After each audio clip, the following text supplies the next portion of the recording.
World economic forum के मुताबिक 2030 तक बिजनेस एनालिस्ट का रोल काफी हाई डिमांड में आने वाला है। तो अगर आप एक बिगनर हो, मिड लेवल पे हो या एक्सपर्ट हो, ये वीडियो आपकी बहुत काम आने वाली है। हाय, दिस इज निशिता और आज हम डिस्कस करेंगे 2025 में एक बिजनेस एनालिस्ट के करियर गोल्स क्या होने चाहिए।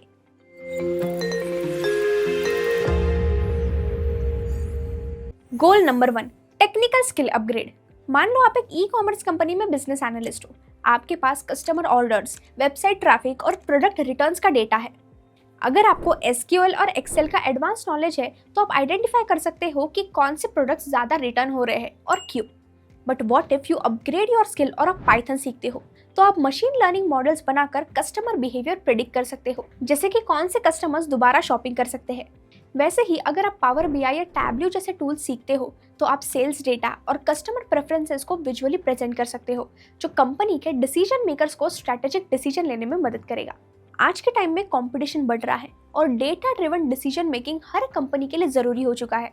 इसीलिए एक बिजनेस एनालिस्ट के लिए एसक्यूएल, पाइथन, टैब्ल्यू और पावर बीआई सीखकर खुद के स्किल्स को अपग्रेड करना एक स्मार्ट मूव होगा। Goal number 2, domain expertise. आज के टाइम में बिजनेस एनालिसिस सिर्फ डेटा एनालाइज और रिपोर्ट्स बनाने तक लिमिटेड नहीं है। आप कितने भी टूल्स में एक्सपर्ट बन जाओ, वो तो सिर्फ एक मीडियम है। असली डिफरेंस तब आता है जब आप किसी स्पेसिफिक डोमेन में एक्सपर्ट बन जाते हो। जैसे मान लो स्पेसिफिकली आप फाइनेंस एंड बैंकिंग सेक्टर में बिजनेस एनालिस्ट हो, तो यहाँ आपका डोमेन एक्सपर्टीज आपको हाई वैल्यू प्रोफेशनल बनाता है। हर इंडस्ट्री के अपने यूनिक चैलेंजेस होते हैं और अगर आप उन प्रॉब्लम्स को समझते हो और उनका डेटा ड्रिवन सोल्यूशन देते हो, तो आप एक एवरेज बिजनेस एनालिस्ट नहीं बल्कि एक प्रॉब्लम सॉल्वर बन जाते हो। और इसीलिए आप जिस भी इंडस्ट्री में काम कर रहे हो, उसके ट्रेंड्स, चैलेंजेस और सोल्यूशंस आपको पता होना बहुत जरूरी है। आप एक नीश एक्सपर्ट बन के हायर पोजीशंस जैसे senior business analyst, product manager या फिर बिजनेस कंसल्टेंट की तरफ भी जा सकते हो। Goal number 3, improve communication and stakeholder management. What is a business analyst? A business analyst is considered as a bridge between a stakeholder and a developer. इसका मतलब बिजनेस एनालिस्ट का main काम है बिजनेस के requirements को समझना, उन्हें document करना और उन्हें फिर डेवलपर टीम के साथ अच्छे से कम्युनिकेट करना, विच ऑल्सो मीन्स एक बिजनेस एनालिस्ट का मेन स्किल है कम्युनिकेशन। मान लो आप एक ई कॉमर्स कंपनी में बिजनेस एनालिस्ट हो और आपके डेटा के हिसाब से कस्टमर्स चेकआउट तक तो जा रहे हैं लेकिन परचेस कंप्लीट नहीं कर रहे हैं, जो कंपनी के रेवेन्यू को अफेक्ट कर रहा है। तो अब आपको टेक्निकल टीम को चेकआउट पेज के एरर्स को आइडेंटिफाई करने को बताना है और मार्केटिंग टीम को क्लियर प्राइसिंग और ट्रस्ट इशू के बारे में बताना है और दोनों टीम्स को अलाइन करना है। सिर्फ टेक्निकल टर्म बताने से मार्केटिंग टीम कंफ्यूज हो जाएगी और बिजनेस इंपैक्ट बताने से डेवलपर टीम सोल्यूशन नहीं निकाल पाएंगे। वैसे ही इस इशू को सीनियर टीम के साथ भी कम्युनिकेट करना पड़ेगा। तो अगर आप क्लैरिटी के साथ कम्युनिकेट करते हो तो रिक्वायरमेंट गैदरिंग, इशू रिजोल्यूशन और प्रोजेक्ट अप्रूवल स्मूथली हो सकते हैं। इसीलिए एक बिजनेस एनालिस्ट के लिए कम्युनिकेशन और स्टेक होल्डर मैनेजमेंट एक गेम चेंजर स्किल है जो आपको एक वैल्यूएबल प्रोफेशनल बना सकता है। Number 4, gate certified. मेरे पास 2 रेज्यूमेस है फॉर बिजनेस एनालिस्ट रोल। एक है सर्टिफाइड बीए का और दूसरा है बिना सर्टिफिकेशन वाले का।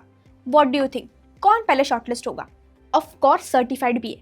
देखो सिंपल है, सर्टिफिकेशंस आपको मार्केट में स्टैंड आउट करने में मदद करते हैं। आज के कॉम्पिटिटिव एनवायरनमेंट में सिर्फ स्किल्स और एक्सपीरियंस काफ़ी नहीं है, आपके पास इंडस्ट्री रिकॉग्नाइज्ड सर्टिफिकेशंस भी होने चाहिए। स्किल आर्बिट्राज का training program on using AI for business growth and compliance professionals एक परफेक्ट सर्टिफिकेशन है जो आपको business analysis, financial analysis, data driven decision making और बिजनेस इंटेलिजेंस टूल्स जैसे एसक्यूएल, पावर बीआई और टैब्ल्यू में एक्सपर्ट बनाता है। ये आपको सिर्फ एक बिजनेस एनालिस्ट तक लिमिट नहीं रखता, बल्कि आपको management consultant, financial analyst, market research analyst और बिजनेस कंसल्टेंट का भी स्कोप देता है। इस कोर्स में business process improvement, change management और प्रोडक्ट एनालिसिस जैसे हाई वैल्यू स्किल्स भी इंक्लूड किए गए हैं, जो आपको कॉर्पोरेट वर्ल्ड में हाई पेइंग रोल्स के लिए रेडी करते हैं। And number 5, leadership and mentorship. एक सक्सेसफुल बिजनेस एनालिस्ट सिर्फ अपने काम में एक्सपर्ट नहीं होता, बल्कि वो एक टीम को भी गाइड करता है। सोचो आप 3-4 साल से बिजनेस एनालिसिस फील्ड में हो और आपके टीम में नए एनालिस्ट आए हैं जिन्हें टूल्स और टेक्निक सीखना है। अगर आप उन्हें गाइड करते हो, उनके प्रॉब्लम्स का सोल्यूशन देते हो, तो सिर्फ उनका कॉन्फिडेंस नहीं बढ़ेगा बल्कि आपका लीडरशिप एक्सपीरियंस भी बढ़ेगा। आखिर कंपनीज को ऐसे प्रोफेशनल्स चाहिए जो सिर्फ डेटा एनालाइज ना करे बल्कि टीम लीड करे, स्टेक होल्डर्स के साथ अच्छे से कम्युनिकेट कर सके और डिसीजन मेकिंग में एक्टिवली कंट्रीब्यूट कर सके। इसीलिए अगर आप लॉन्ग टर्म सक्सेस चाहते हो तो लीडरशिप एंड मेंटरशिप आपके करियर के लिए एक परफेक्ट गोल हो सकता है। तो ये थे कुछ करियर गोल्स और टिप्स जो 2025 में एक सक्सेसफुल बिजनेस एनालिस्ट बनने के लिए आपकी मदद करेगा। वीडियो पसंद आए तो like, share and subscribe. Till then keep learning and keep growing.